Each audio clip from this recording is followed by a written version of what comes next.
for any office, but it's just as important to run for local office, and it gives you a good foundation to run further. We're very, very thrilled to have you all here on this panel, and one of the first questions that everyone here wants to know is, what led you on this path to public service? What lit the fire for you to really get involved, and because it is hard and challenging, it can be contentious. So we'll start with our state senator, Julie. So I had worked, as I mentioned, for 42 years, and oh, I need the mic. Hey, that's what you're gonna do. Yeah, That's good. I had worked. Is that on? Can you hear? Yeah, There you go. I had worked for 42 years in my organization. It was a union representing workers. And I had been involved in organizing workers to try and get better wages, better benefits, better treatment on the job. And that's what I've done all my life since I was 24 years old. And I was retiring. And everyone around me knew I had worked very hard all my life, and they felt like I had a lot of energy and I wasn't really ready to retire. And so folks said, you know, there's a place where you could turn that energy into continuing the work you care about, and think about the things that you would like to see in this state that don't exist right now. The two top things I cared about were making sure that if somebody in a family was sick, that they could take off work and their job would be safe, and they would have some amount of money to live on while they were taking care of themselves or their family member, or having a baby. That's the other time it applies. So that's called a paid family leave program, and that's something I care deeply about. I said, we don't have that, but you could actually help pass that. If you got elected, you could make that happen. And the other thing I cared about was how much money people made. Some people made very low wages, and I was pretty passionate about increasing the minimum wage. So they had two very concrete things I cared about. That's what talked me into this. Not just some idea of being an elected official, but more very specifically, if you got elected, you could try and change these laws so that we have these protections. And it was very appealing to me to be in that position. The thing that was kind of crazy is that I did run it, and as Toni said, it's very hard. It was like you had to work all the time when you were running for office. You had to meet lots of people and talk to lots of people who agreed with you, people who didn't agree with you, have extensive discussions with people. But what was very exciting for me is that I not only got elected, but I got to work on those two bills, and we did pass them this year. So it was quite an amazing experience, and something I'm very happy I did. Thank you. So I guess my getting involved, my path is a bit different. So I'm originally from Chicago, Illinois, and we have a very different form of government.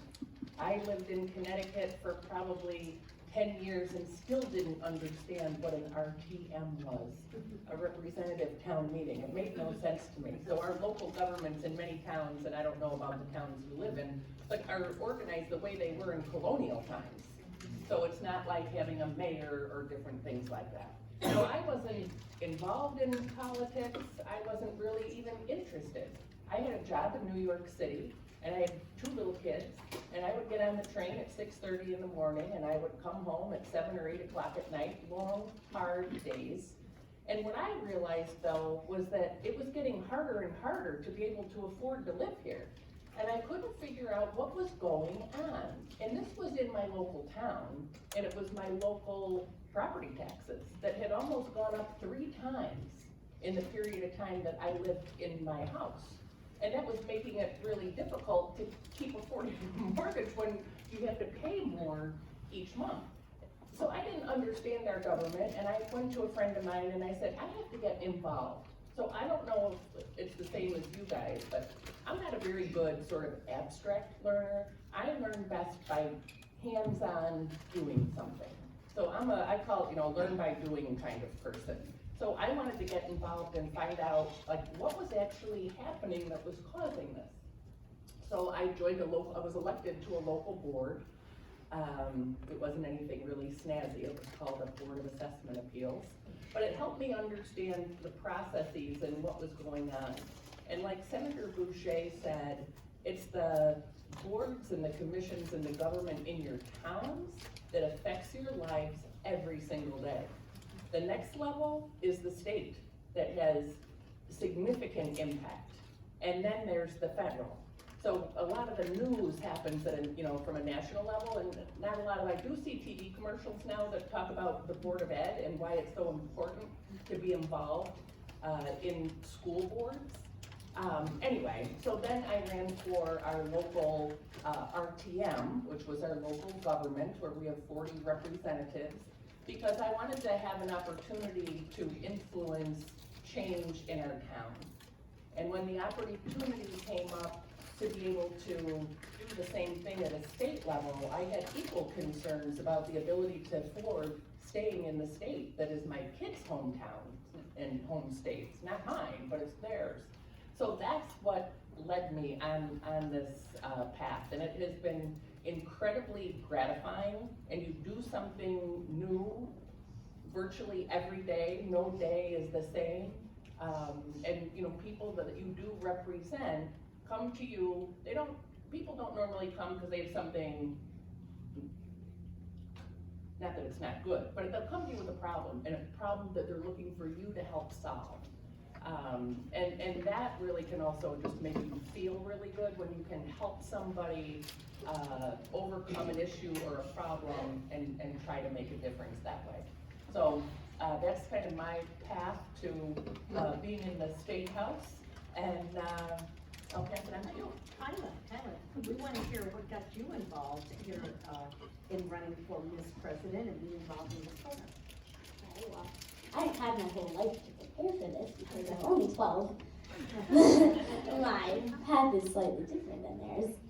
When a few years ago we were doing our President's Award projects for Girl Scouts, and we were doing the Bronze Award as a troop, which is 23 hours of volunteering. But I decided, I'm going to go for Gold, which is 75 hours of volunteering. And so we created a project, and we collected 20,000 5-cent returnable cans. In return, then we got $1,000. And we donated 500 to Meals on Wheels and 500 to the local food pantry.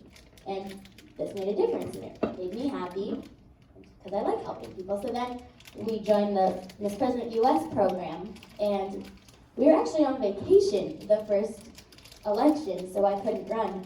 But I saw the first elected girl, and I thought, that's really cool. We watched one of her speeches, and I wanted to do that. So my best friend and I ran for Miss President. She's not in the program this year, but we ran together on a zero waste platform, and now we're here. And the zero waste is actually also going to help me in the future for another Girl Scout project.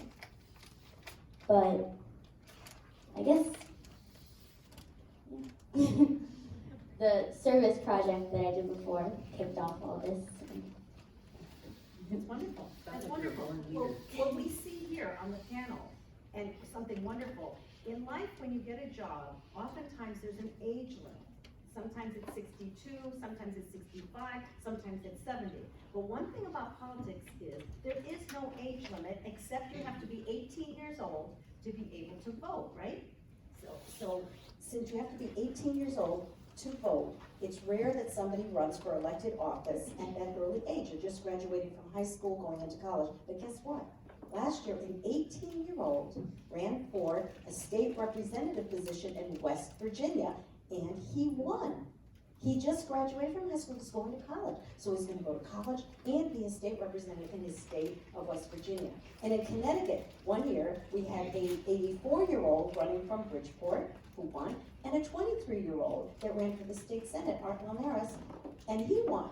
The younger one was a Republican, the older one was a Democrat, so it kind of turned the whole idea upside down, that one party is older and the other party is newer. So that's the good news is, and getting started right here in this class is a good way to begin. So the next question, given that, we had an 18-year-old that ran successfully, so something must have triggered it. So the next question for all of you is that what experience did you have in middle and high school that somehow created the person that you are today, that gave you the strength and traits and characteristics to be successful in a run for office? Sure. Let's switch it up. So, I guess, a couple of things. I, was part of organizations in my school, and then ultimately would be elected to president of that organization. So I think like Kyela, who says she only has 12 years, but it sounds like an incredible amount of leadership skills that she has put to work. When I was in high school, I think I was extraordinarily lucky because we had a program which was called DECA. It was distributed education. And I would get out of school early, 2 days a week, and I would go work at a local business. And it was a business that was started by a woman who ultimately, it was a market research company, and it became the largest independently owned market research company in the world. And she had started this actually in her basement. I didn't work for her then, but she actually had gotten to the point of having bought a building, and because it was a small enough company, I had the opportunity to learn from her every day. I learned things as basic as appropriate dress. I was sent home from the office one day when I thought I was so cute. And I had on these little spaghetti straps and, you know, and nice pants, not appropriate in an office setting.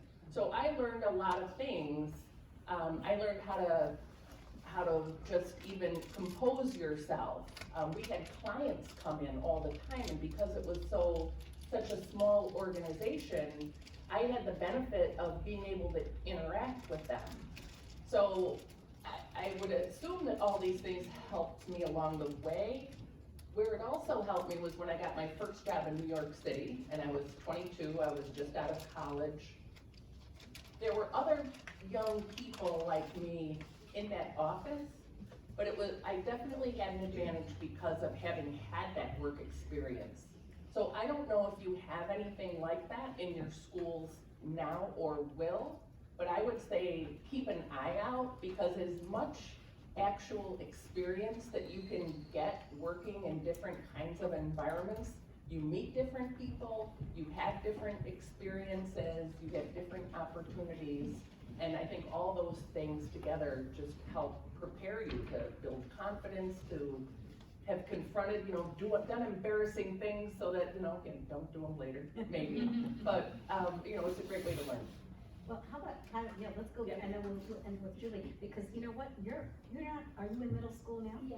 She's in middle school now, so what, right now, you already mentioned the Girl Scouts, right? So what other things did you learn? I don't know if it was a specific experience that helped me. It was just kind of like the urge to make a difference. And I look like there's trash all over the cafeterias. They're cutting things they were gonna cut my extracurricular orchestra until he decided to work with a pay cut. And that bothered me. I wanted to help make a difference. So that was the Zero Waste platform. We're gonna add something called a share table in our cafeteria where you can put unwanted food so it doesn't get thrown away, but on a share cart so somebody else could have it. And it's just the urge to make a difference, really. I think that what you just said about making a difference is probably what motivated And me. also how you're never too young to make a difference. Just because we can't be elected officials on boards, if something bothers you, you have to go and fix that, because you can't just let it bother you, because your opinion matters. If it bothers you, fix it. We call that turning your anger into action, doing something about it, right? I think that's perfect, because I pretty much, when I was in middle school and high school, I think I was motivated in the same way, to make a difference and to fix things. I was very much taught by my parents, if you see something that is wrong, you need to speak out and try and fix it. And to understand that, I'd like to talk a little bit about where I grew up and my experience. I grew up I was born in the 1950s, and I grew up in a very little town in Iowa. And that town only had 1,500 people. And in that town, it was interesting that when we had the picture of the Supreme Court and someone said, almost everybody's white. Well, in that little town, there was only one black person and there was only one Jewish family. And I was Jewish. I was part of that Jewish family. And so I had the experience at a very young age of feeling different. And sometimes that's great. And I loved how special I felt and how my parents really taught us that being different can be very special. But sometimes it wasn't so great. Sometimes somebody would say something that hurt my feelings. A little boy who said, I'm not allowed to play with Jewish kids. He didn't say it quite that nice. And so I had a very young experience of realizing that that was wrong and that I needed to try and fix it. So when I was older, when I was 10, we moved to Lincoln, Nebraska, where there were more Jewish people, there were more black people, there were certainly a lot of Mexican people, so we had a little bit more diversity, even though most people were white. But when I was in high school, I became very aware of the civil rights movement that was extremely big in the 1960s, and people were really fighting for rights. And I identified with that because of my experience as a child. And so I got very involved in my school in trying to make sure we had, for instance, we didn't study the history of black people in our country. It was like it never happened, that there was very little spoken or studied in high school about the civil rights movement or about slavery even. And so we started a movement in our schools to change that and to make sure there was a curriculum that taught about the experience of black people in the United States. And so, you know, it was something very small like that, but very, very important, and I felt like we made a difference. And so my sort of interest in changing the world started very young, and I think it grew out of my own experience, but also led me to look at the world not just about changing things for Jewish people, because I was Jewish, but making things better for everybody. Wonderful. I might add that some come to this in a different way. In my personal experience was very different in elementary school and junior high, when I didn't speak a word of English and came from a very poor family that was not literate. And so books was a very important thing. And I was quiet and shy and afraid to speak up, just a wallflower. And it was the teachers that helped to pull me out of that and stand up for myself. So one of the things I would suggest in high school was the pivotal thing was being on a debate team, or being in theater, or being in a position where you actually have to get up and be in front of people. As terrifying as it is, and most people say what's the most terrifying thing you can do, you do it more and more and more, you get more and more comfortable and realize that people aren't gonna make fun of you or laugh. They really are always wanting to root for the person that's speaking up on a stage. So if you have an opportunity to do any of those things, whether it's debate or theater, take advantage of it, because it will hone your ability to get up and speak, because in any elected position, you're going to look how well everyone speaks. At every age here, and it doesn't come from being naturally gifted in that way, it comes from practice, right? And doing it more all the time, so that is terrific. So the final question, until we open it up for all of your questions, is what advice would you give to these young ladies when they're thinking about this? Okay, I would say that when you think about opportunities, when I think about opportunities, I'm not just thinking about, like, what do I want to be or what do I want to do? But if you think about what's going on around you, and if you're really paying attention to the people around you and to the things, like Kyela said, that you saw something in the cafeteria you didn't like, if you're paying attention to what's going on around you and see things that would be an opportunity to make change, that you don't have to look for a particular organization or a job, you can actually start something. And I also would say that don't feel like you have to know exactly what you want to be or what you want to do, because what I have found out, if you look at me, I was 67 when I was 67 when I became a state senator. So, you know, I didn't imagine that I would do that. I didn't plan to do that. But there are always opportunities around you, and if you keep your eyes open and you keep your ears open and pay attention, you're going to see things that you can participate in that will actually enrich your life. So my advice would be that you can do anything that you absolutely can think of or that you would wanna do? And you may not even know what that is yet, other opportunities may come as you, get older, you get different interests. But there is not anything that you cannot do. So, you've heard us speak, and I think not once did we ever say that it was either because we were a woman or because, I only thought I could do this. At least the way I was raised, that was never even a consideration. I think that's probably the same for my colleagues here. So, things might be a little daunting if you're jumping into something new, but go in with both feet and don't be held back by thinking you're not good enough, don't think you'd be qualified, or anything of that nature. If you have interest in something, go for it, because you can do anything. If you can dream it, you can do it. My advice is that you guys need to be trailblazers.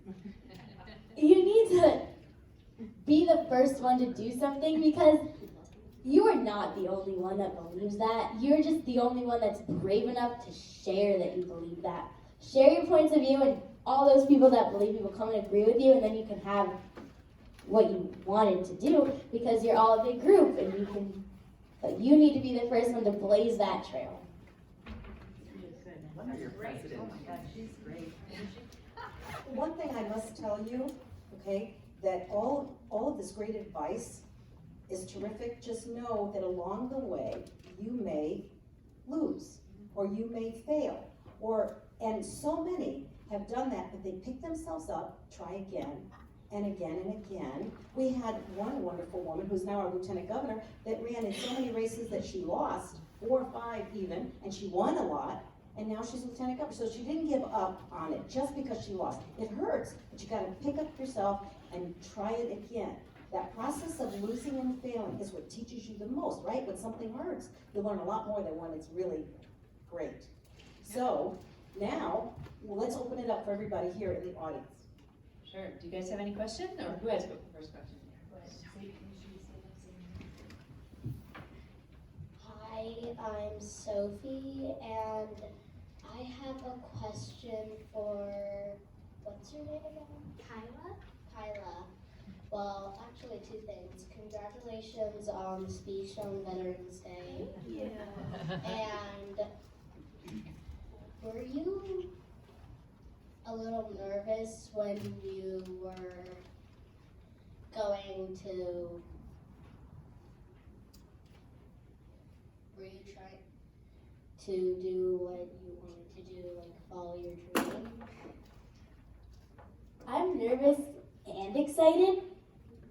On the day of the Miss President election, my vice president was late to the election, and I'm just standing there in line for the practice. Everyone's practicing. I'm like, is she gonna come? She's got like half the speech. She came, but I was nervous, and I got through it. But then it's exciting.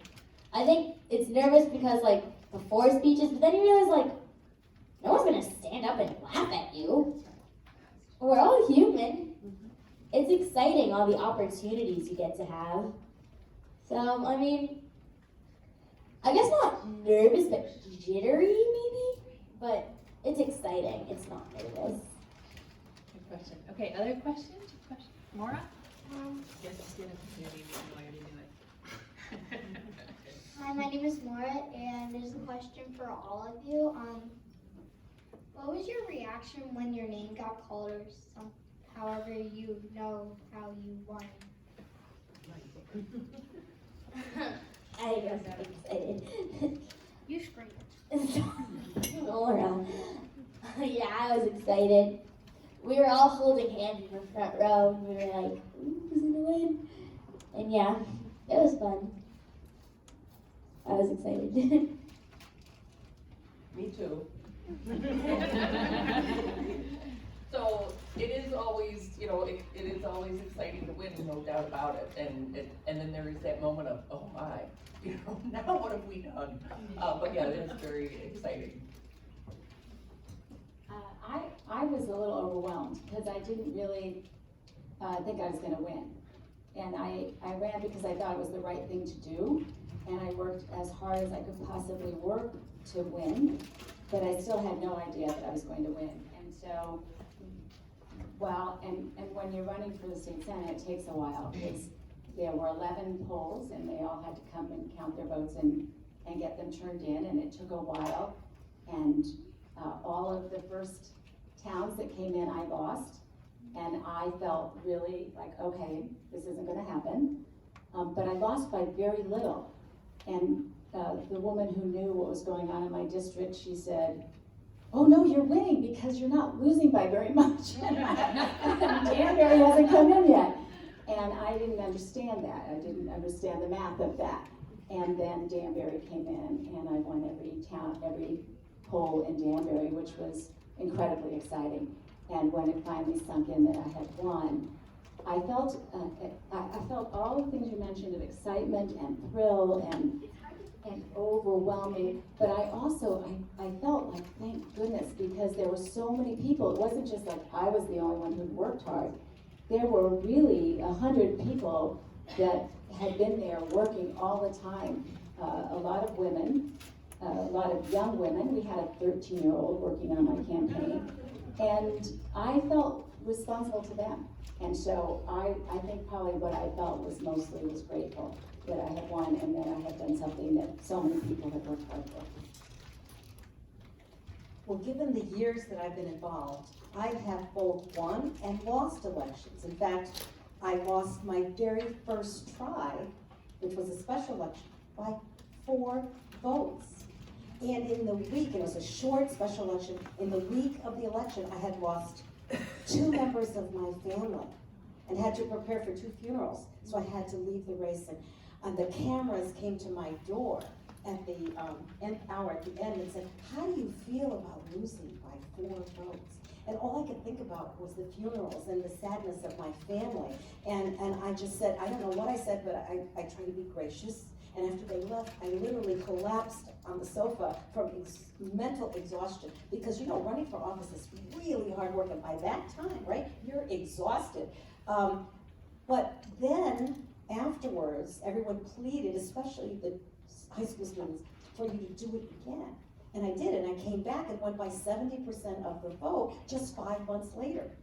And then I won 11 elections in a row, but it's hard work. And then I lost another big one. But you know, at the end of it, I thought, oh, I'm so grateful. How lucky can I possibly be to be given such a great opportunity for so long to serve in such an amazing way and to be a part of the process. So as I told you, you can win or you can lose. It's much more fun to win. And it's exciting, it's exhausting, but then the reality sets in the very next day. You have to do the job, right? You have to do the job. But losses teach you resiliency and strength to pick yourself up, not just in races, but in life in general. That's so important, and that shows in the way in which you handle big problems. So that was a really good question. Are there any others? I think we can do one more question, because then we have a really fun activity for you guys, and we want to make sure you have plenty of time to do your vision boards, which we'll introduce shortly. We also, by the way, panelists, we want to get a picture with all of you. And Ms. Cordano, Amanda Cordano, who runs the show here, State Senator Kushner, we'd love to get a picture of you with our Danbury girls. So we're going to make sure we get that picture before anybody runs off. Okay, your question. Can you stand up and say your name, please?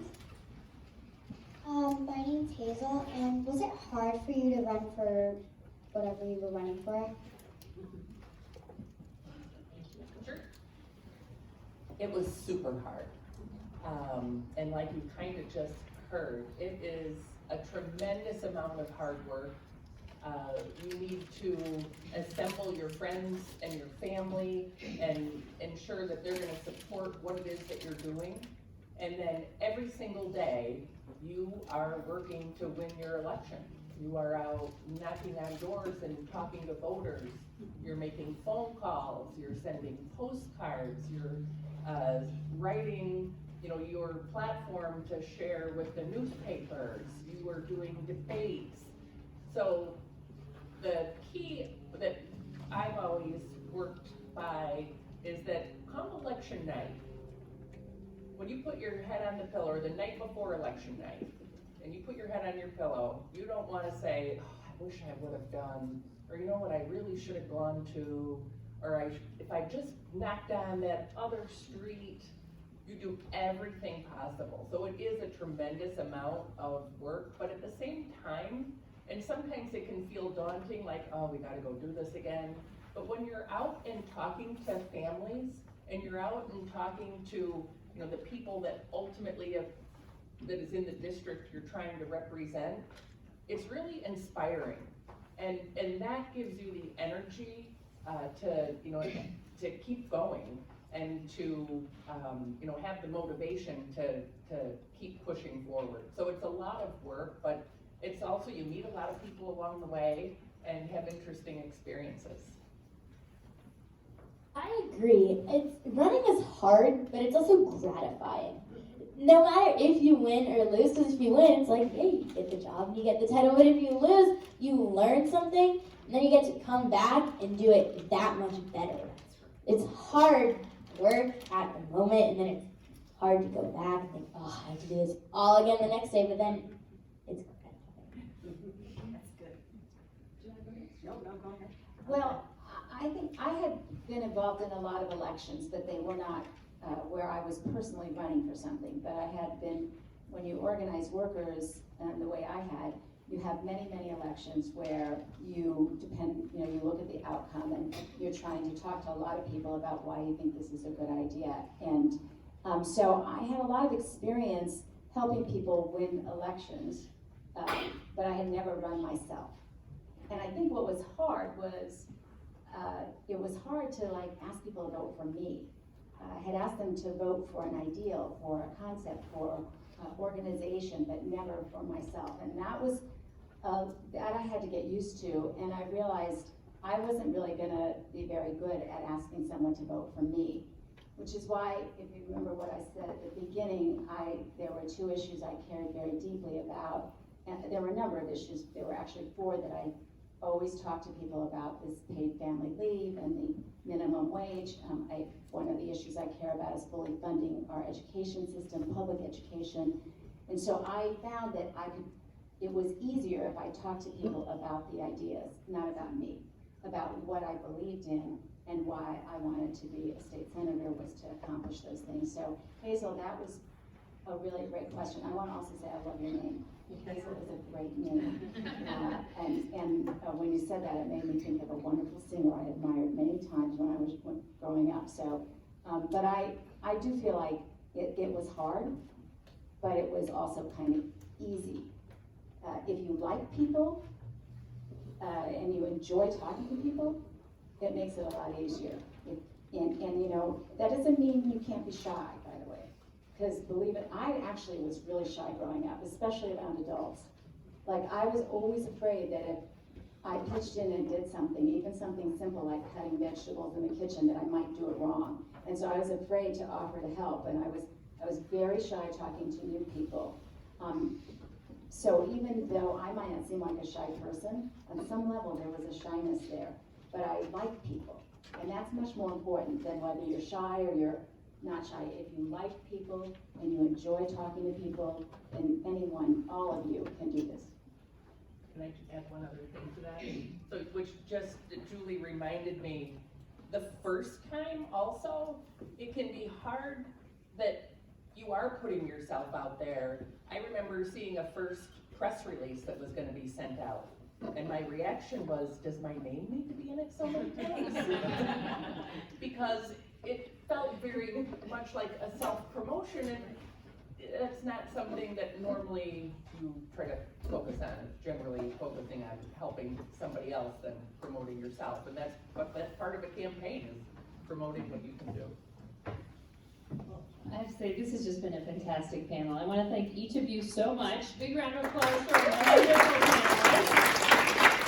I think the adults in the room are just as riveted as the kids. And we're maybe some of us are taking some notes ourselves. So we have for our panelists, for our new panelists to the program, we have a Ms. President US bag, and then of course we've got the notebook and the pen. And then to our returning, our advisory board member, Toni Boucher, and to our wonderful Ms. President US of Ridgefield, Kyela McGuire, we just want to thank you so much for coming here today.